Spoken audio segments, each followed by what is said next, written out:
Hey, what is up? Welcome to this episode of the Wantrepreneur to Entrepreneur podcast. As always, I'm your host, Brian Lofermento, and I know one thing about every single one of you listeners. You all want more clients, and that's why I am particularly excited about today's episode and today's guest, because this is someone who is incredible at what I would argue these days somehow it has become a very untapped lead and client and customer source, and that is affiliate marketing. We're not talking about any of this MLM stuff that you hear all these influencers talking about on social media. We have brought in one of the best when it comes to tried and true affiliate marketing that works across any industry, whatever industry you're in and business model you're in, and you're thinking, well, Brian, it's not going to work for me. Well, that's all going to be dispelled from our guest here today. Her name is Jessica Robinson. Let me tell you all about Jessica. Jessica has been in the affiliate marketing space since 2012. This is none of the fly-by-night stuff that you'll find on TikTok. She has managed multiple programs ranging across many verticals, including direct-to-consumer, business-to-business, retail, logistics, and finance.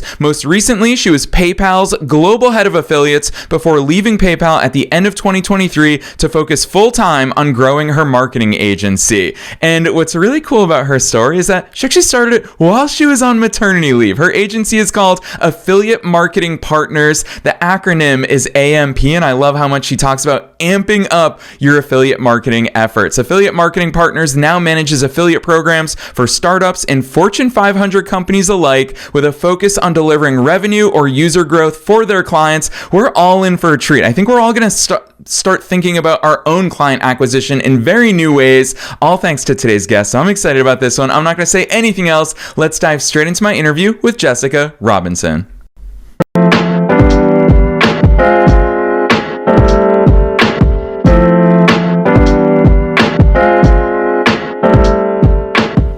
All right, Jessica, I am so very excited that you're here with us today. First things first, welcome to the show. Hey, thanks for having me. I'm excited to be here. Heck yes. You've got big shoes to fill today. You and I were talking off the air. We don't talk about affiliate marketing enough, not only here on the show, but I would argue in the entrepreneurial world. You kind of alluded to it before we hit record that influencers have tried to take this space over. Today we're going to get back to basics, but before we do, take us beyond the bio. Who's Jessica? How did you start getting into all this stuff? Yeah. So affiliate marketing, I always love when people ask, how did you get into affiliate marketing? Because it is not a straightforward path for really anyone. I actually graduated in 2010 with a degree in what was called music industry, which was really like a business course for people that wanted to be into music industry, and started working in that field. Realized that I wanted to get paid in more than guest list spots at concerts, and then left that job, went to a call center job, which was a horrible job, but they had an opening for an affiliate marketing administrator. I Googled what affiliate marketing was the night before that interview, and then here I am 14 years later, starting my own affiliate marketing agency, and like you said, working with startups and multi-billion dollar legacy financial institutions alike. Yeah, I love that, especially because, Jessica, here's the thing. Here on the air, I know that we've got listeners at all different stages of their own revenue growth. We've got multi-7 or 8-figure entrepreneurs who are listening, as well as all the way down to the wantrepreneur level. And so many of them think that things are unattainable at certain levels. What works for enterprise may not work for solopreneurs or small businesses. But the fact that you've been in the affiliate marketing space for so long and having seen it at all different scales, it really makes me want to start with the very fundamentals, the very basics. What is affiliate marketing? Why is it something that can apply so universally across enterprise levels and small businesses? Yeah, so affiliate marketing is really a pay-per-performance marketing channel. So you leverage the expertise and the technology and the traffic from third parties to market your brand's products or services on a pay-per-performance basis. So it's different than spending money in Meta and spending money in Google, where you're paying on a click or an impression. In affiliate marketing, you're paying on a conversion point, somewhere down funnel, you're only paying on that point. So say if you have a debt consolidation company and you want to drive leads, you're paying on the lead, not the impression. If you're a credit card company, you're paying on an approved application. If you're an eCommerce company, you're paying on a percentage of an actual checkout cart. So it is a down funnel, high ROAS channel. Yeah, it makes sense. I've been on both sides of the table, Jessica. You and I didn't talk about this off air, but when I started my first business in 2008, it was a soccer blog. And so as a blogger, as a content creator, I was looking for advertisers and I couldn't find any of them. So I just signed up for Commission Junction at the time. And I started displaying banner ads for Discover was my big one. That's why I love that you called out credit card companies. And Discover, I displayed their banner ads everywhere on my website. I didn't have an agreement with them other than their affiliate agreement. So it was quote unquote free to them, but I did get paid when anyone clicked through those banner ads, then signed up for a Discover card. I got paid. Discover got a new customer. It seemed to me like everybody wins. So my question, and then on the flip side, obviously Discover got free advertising and those customers. Why is not everybody doing this, Jessica? It seems like for the past couple decades, it's become a little quieter. Why the shift? Why are we not all going deeply in on it? Yeah, people don't really understand the space, right? People understand Meta ads, people understand Google ads, people don't really understand this space, and it is a relationship-based space, right? So it's if you don't know where to go, like you knew to go to Commission Junction, you knew to get into that program. It's awesome that you were able to get into Discover's program, but not everybody can get an application approved. They don't know how to get a hold of the brands that they want to promote, or on the flip side, brands don't know how to get a hold of the publishers that they want to promote them. Like for instance, we work again, with a lot of fintech finance clients, and all of them want to be on NerdWallet, and they can't get NerdWallet on the phone, right? They can't get NerdWallet to answer an email. So that's kind of where we come in, where we help to kind of bridge that gap. We've been in the space for so long now that we have those relationships. We've cultivated them over years, and we're able to kind of connect those dots for folks. Yeah, I want to go deeper there because it's so fun for me here in 2025 as a content creator in a very new way now, not in the blogging space, but obviously in the podcasting space with over 1,000 episodes. We get affiliate offers all the time, Jessica, and I would be so curious to hear your take on their pitches because a lot of times it doesn't seem like a winning proposal for us. Brands will always say like, promote, my book for free, promote this for free, and we'll give you a percentage of the revenue. From my perspective as a publisher, I'm thinking to myself, what's in it for me? How do you balance out both sides of that coin? Because it's the age-old marketing acronym, WIIFM. What's in it for me? I'd love to hear how you approach that. Yeah, so I think this is a common mistake in the affiliate space, especially with certain folks that are looking to actually make money in the affiliate space.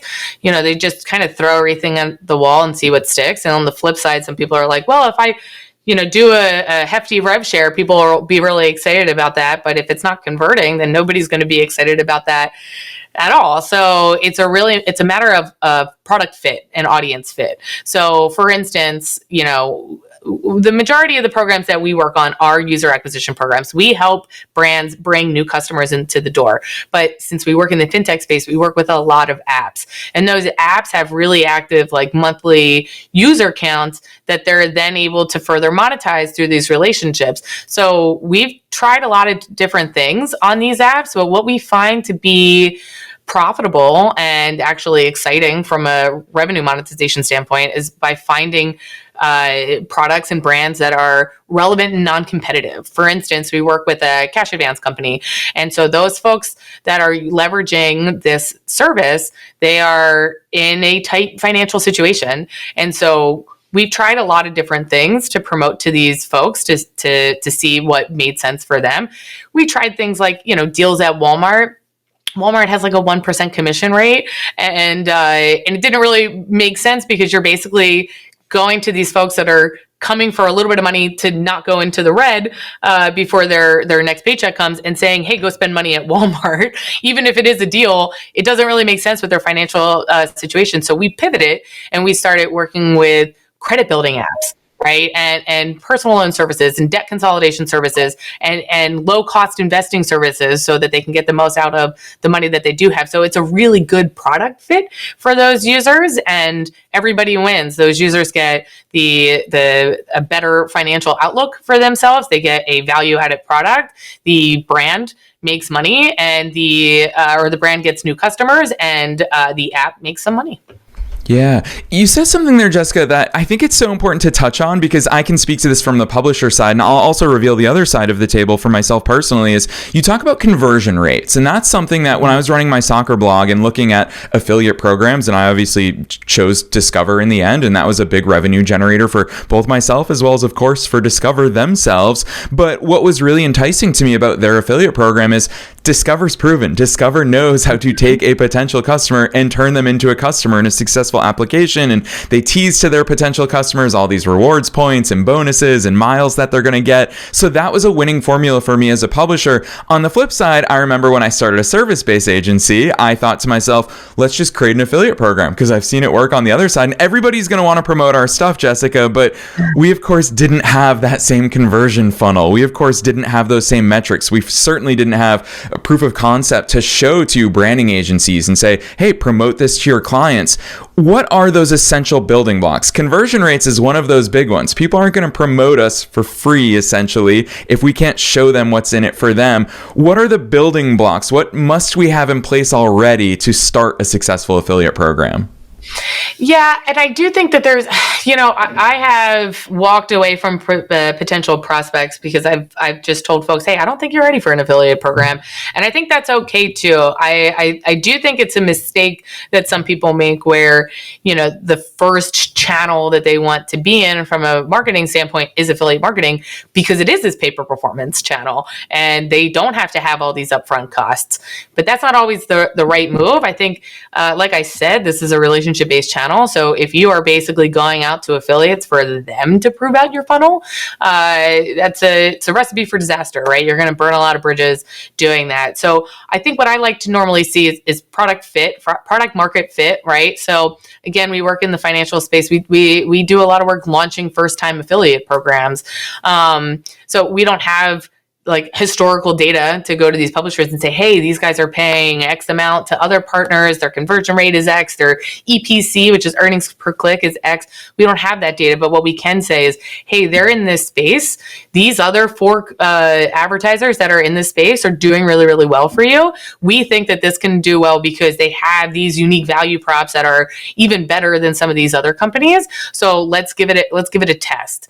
And we see success doing that. There are other things that you do need to be successful. Technology is a big part of it. So again, this is a pay per performance channel. So making sure that you have the tracking set up in place and that you have the reporting structure in place is going to be key, because these affiliates need these real-time metrics in order to optimize. But I wouldn't say that affiliate marketing is for every brand. You certainly need to make sure that you have the right product market fit and that it'll actually be a profit center for folks that are promoting it.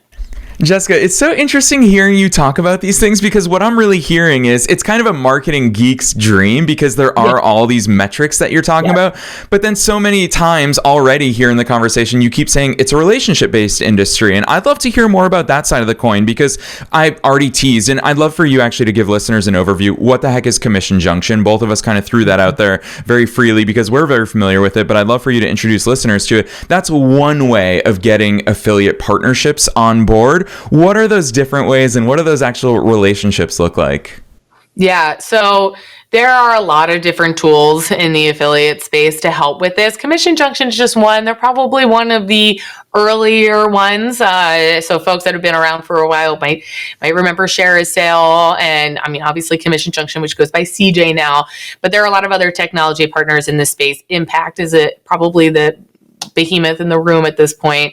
Everflow, very strong technology partner. These platforms are really crucial to the affiliate space because they're kind of the bridge between the advertiser and the publisher. So they are your tracking platforms, your reporting centers. This is where you're managing the onboarding of your affiliate. You can manage the creatives that you want to go out the door with. Your contractual terms often sit on these platforms. So they do offer some other services beyond just the tech. So there are marketplaces in there for both sides of the space. So if you sign up on any one of these platforms, it is free to sign up. And there are marketplaces in there where you can say, hey, I want to promote XYZ company. I'm going to apply to their program. using impact. On the flip side, a brand can go in and say, oh, these 3 publishers are in here and they would be a good fit for my brand. I want to invite them to apply to my program. So you can do all of that in the technology, but you might not get a response, right? So it's important to team up with folks like us and the many other affiliate agencies out there that are able to connect you with the right people. I can't tell you how many times we started working with a new business that they were like, hey, we signed up, we got all these applications, we approved them all, and then we saw a bunch of junk coming through, and we spent a bunch of money and we didn't get anything for it. And I look at the partners that they're working with, and I was like, well, I probably wouldn't have worked with these folks, and I would have prioritized these other guys instead, because there are thousands and thousands and thousands of affiliates in the space, but it's definitely a quality over quantity game. So that's kind of where we come in. Yeah.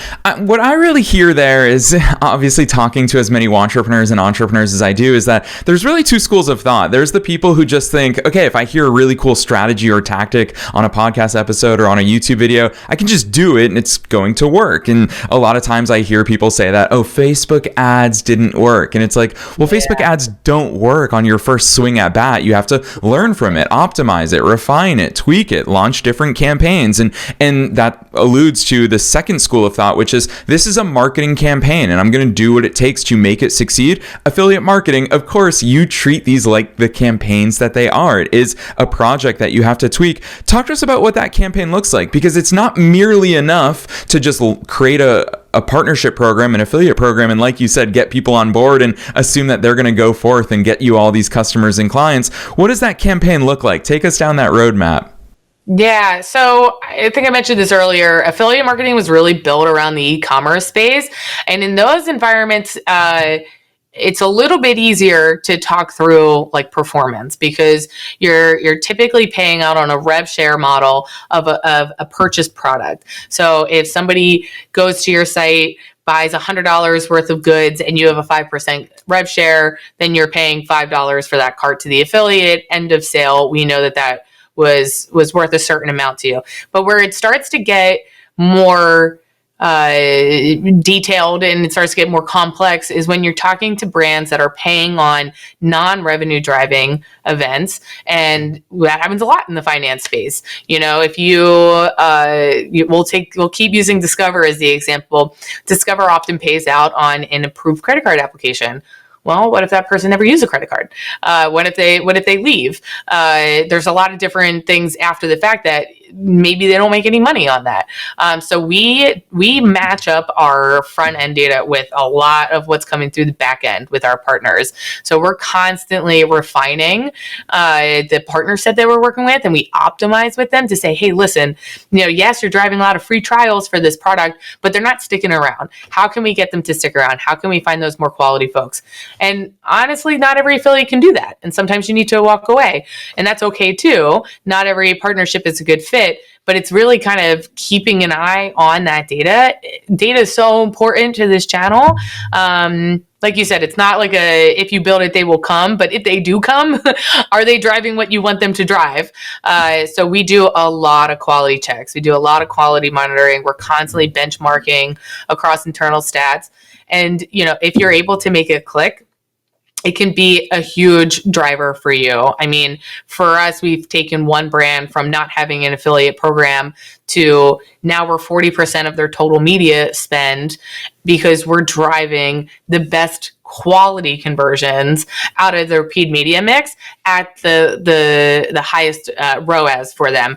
But that didn't happen overnight. The third or fourth month into it, we found out, hey, there are a couple of partners that really just aren't driving the quality that we want to see. So we pivoted away, or we optimized with some of them. And then we were able to scale beyond that. And we were able to scale with some other partners, and we were able to make it, what it is today, which is one of their top paid media channels for their marketing mix. Yeah, it's really cool to hear the powers of this. I've experienced it firsthand. I almost feel bad though, Jessica, that my first experience was with Discover, because now you and I are both using this example so much. I'd love to pivot and talk about, just because I know so many of our listeners are in the B2B space. A lot of them have agencies, and they might be struggling to make that connection and say, okay, I see how it works in that world, and I can see especially how it works in the e-commerce world. What's it look like in the B2B world?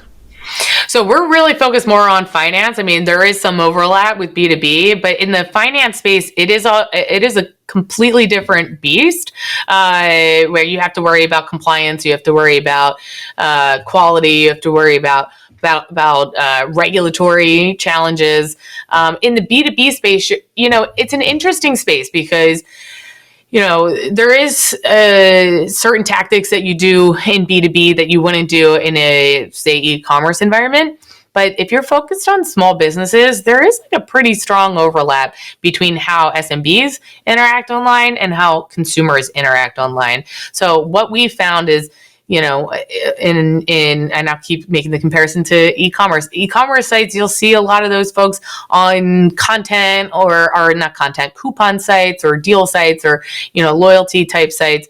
In the B2B space, in the financial space, we're looking at a lot of content sites, and we're looking at a lot of media buyers that operate on a pay-per-performance basis, or a lot of comparison and review sites where you're seeing folks that are coming with a really high intent for your product type and making sure that your product is there when they're searching for that, with some really strong content behind it.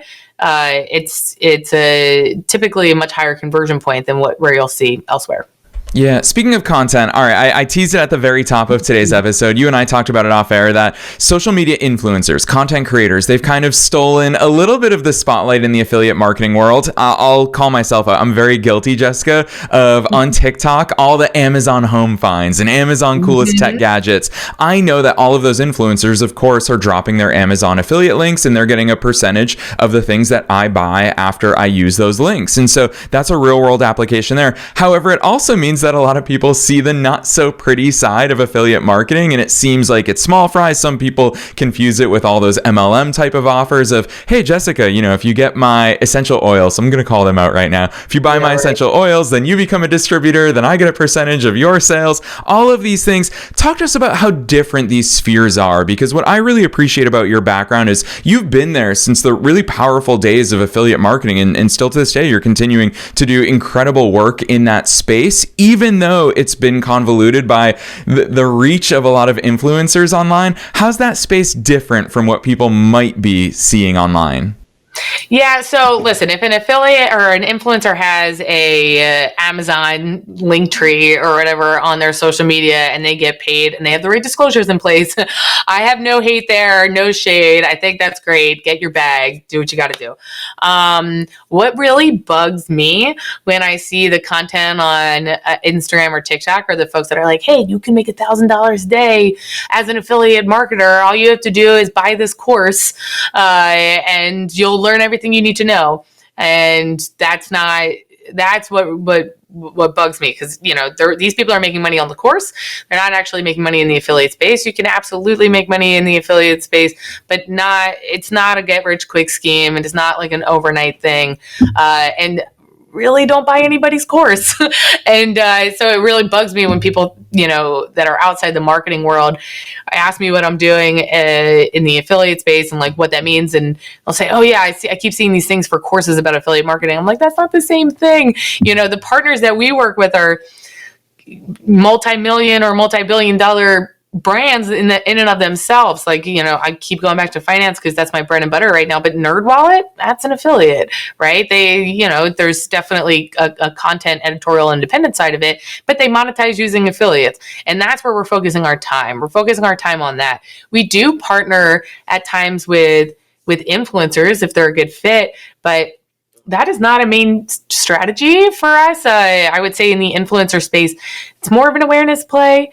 And if you're trying to, build a social media following just for affiliate revenue, listen, you can monetize with it, but I'm not here to make any claims that you're going to make $1,000 a day in the affiliate space with your Instagram account.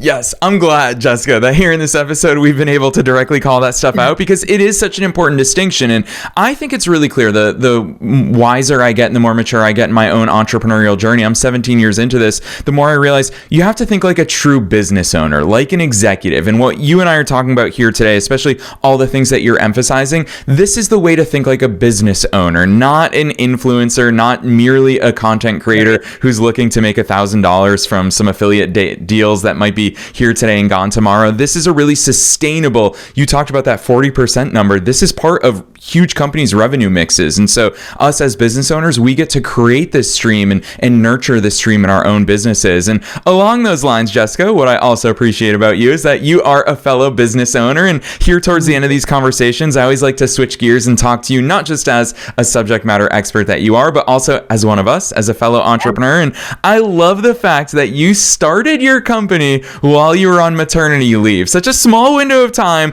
that most people, just focus on one thing, of course, what they're there for, focus on their new kid. But Jessica, you were like, I have a newborn baby and I want to start a newborn business. Talk to us about that transition. All right. Well, I'm going to tell you about that, and then I'm going to blow your mind even more. So, I started this on maternity leave because the opportunity presented itself. So my dad is an entrepreneur. I have always been interested in starting a business, and I've always just been like, I just don't have an idea. I found myself in the affiliate space. I've become very good at what I do. So it's an area where I feel comfortable. And when I was on my glorious 6-month maternity leave from PayPal, it was at the time where there were a lot of layoffs in the tech industry. And, I was there as the global head of affiliates. So folks in the company knew me as somebody who knew affiliate marketing, and that was my expertise. And as some of my colleagues were getting laid off, they would find themselves at other companies. And I had one that had reached out to me while I was on leave and said, hey, I'm at this company and they're trying to do affiliate marketing and they don't know what they're doing. Do you know anybody who could help? And I literally had my 6-week-old in one hand and I was on the phone with my other hand, and I said, I could help. And then after I had a little bit of a freak out and talked to my husband, was like, what am I doing? I'm wasting my maternity leave. I started working on this. And of course I wasn't doing it full time. I was focusing on my beautiful baby, but I did spend a couple of hours doing it and then more time. And I was having a lot of fun doing it. And, I was coming from PayPal, which is a huge financial institution. So as you can imagine, there's a lot of red tape, and my colleague was working at a startup, and I was having a lot of fun being able to move things quickly, influence things quickly, and see results quickly. And that was really a lot of fun. So we were like, hey, maybe this has some legs. Maybe we could grow this even further. And then after I came back from maternity leave, I actually got hit up by a CMO within my network at a very large financial institution. And he was like, I wanted to pick your brain about affiliate marketing. Do you have any time for a call? So I got on a call with him and I started to realize what it was. And he was offering me a job. And I was like, I could just jump from one financial institution to another. And my husband was like, why don't you pitch the business? See what he says. And so I got on a call again with the CMO and I said, would you consider hiring my business for this? And he took a beat and he said, you know what? I am a big supporter of small businesses. I'd love to be part of your success story. Let's do it. All I had to do was ask that question. If I didn't ask that question, I would literally just be transferring my 401k to another 401k and I'd be in the same rat race I was before. But that was the impetus of me leaving. And so I decided to leave PayPal at the end of 2023. And then this is where I'm going to blow your mind. 3 weeks into January, I discovered that I was expecting my second child. And so pretty early on, I really had to hunker down. I set up a lot of relationships with other technologies and platforms that would refer business to me. And then I had to start focusing on building out a team. And I think it was really a blessing that, of course, it was a blessing that I got pregnant so early in this journey. But I think it was also a blessing for the business because I probably would have been a little shy building a team. But knowing the fact that I had to take time off because I was going to be delivering a human, it forced me into building a team, which was a scary thing to do at first, but it's been such a rewarding experience and I couldn't do it without them now. Gosh, Jessica, I love that story. Huge kudos to you because you are that special breed of entrepreneur. Because as someone who interacts with entrepreneurs and wantrepreneurs all day, every day, I hear they either don't do it because of kids or because of time or because of their job, or they do it simply because of their kids or their job or their time. And you obviously fall into that latter camp. And when I hear you say that it was the push that you needed in order to grow your team, it would have been equally easy for you to be here on the air, Jessica, and say, well, I didn't have time to grow my team at the time because I had a newborn baby and I'm, newly pregnant with another one on the way. And so I want to get into that entrepreneurial mind because I think there's something special inside of there, Jessica. You must have had those moments of self-doubt. You must have had all of those mindset moments where you questioned, quite frankly, everything, but clearly you plowed through that. What does that mindset look like for you and how did you get? And I guess to call out for listeners, it's always a journey. We always continue to have some lows along the way. So what is it that gets you out of those moments? That's a really good question. And I can't tell you how many times I've had those little mini meltdowns of what am I doing? I'm going to fail at everything. I've totally ruined my career trajectory. But I always overcome it. Those moments typically happen when I'm waiting for a new client to sign, and I just assume there's no way they're going to sign with me, and I get this self-doubt all the time.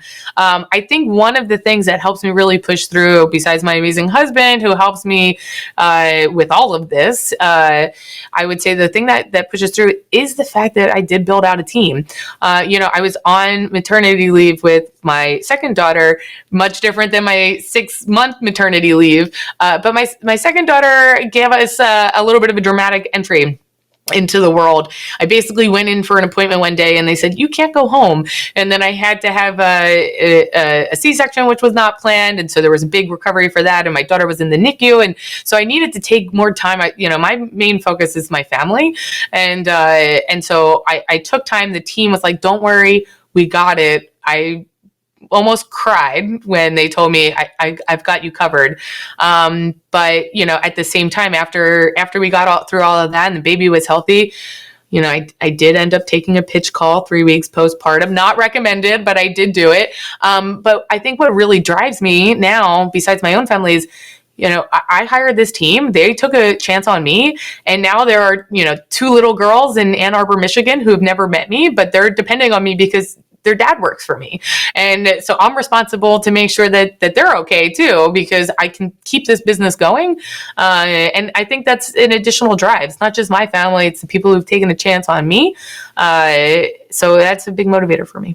Yes, I love that answer. And shout out to your entire team, because when you use that word team, I love the fact that your husband's on the team, your kids are on the team, everyone's on the team for everybody to succeed, even your employees and coworkers, their kids, their families. I absolutely love that attitude. Jessica, that reveals so much about the special entrepreneur in you. And that's why I'm really excited to hear your answer to this last question. And that is, what's your best piece of advice? You've dropped so many nuggets of knowledge on us here today, not only about affiliate marketing, but of course, your own entrepreneurial journey. And knowing that we're being listened to by both wantrepreneurs and entrepreneurs at all different stages of their own growth journeys with all those ups and downs and life events along the way, what's that one piece of advice that you want to leave them with today?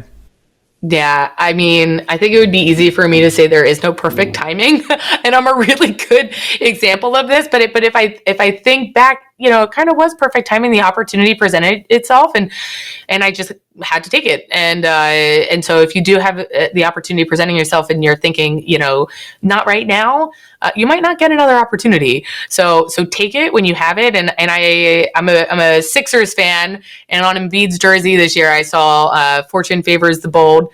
And I resonated with that for the first time because, it's not that bold, but leaving a very cushiony corporate job to go out on your own, it does take some guts.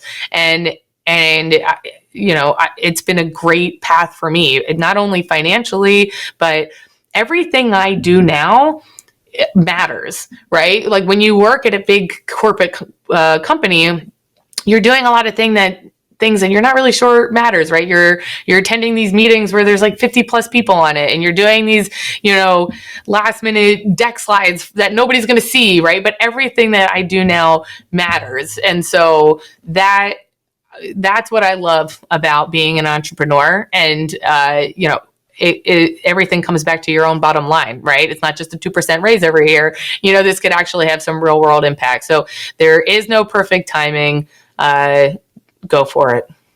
Boom. That right there. I hope, Jessica, that those words of advice right there inspire at least one. I'm going to call it all the Wantrepreneurs who are listening. I hope that specific answer inspires at least one Wantrepreneur to say, you know what? Today's the day. Hearing this episode, hearing this advice from Jessica, I'm going to go out and do it. I really hope someone takes action on that. So listeners, that's my challenge to every single one of you. Otherwise, Jessica, you called it out earlier in our conversation. Don't buy courses. Talk to someone who understands the game. So with that in mind, I'm excited. I think your website is great. I think the way that you articulate all the things that you do, you showcase the value that you add to so many different companies, your services. You love talking about your clients because you help them succeed, and they're obviously doing awesome work as well. So drop those links on us. Where should listeners go from here to learn all about all the great things that you're doing with your company, Affiliate Marketing Partners?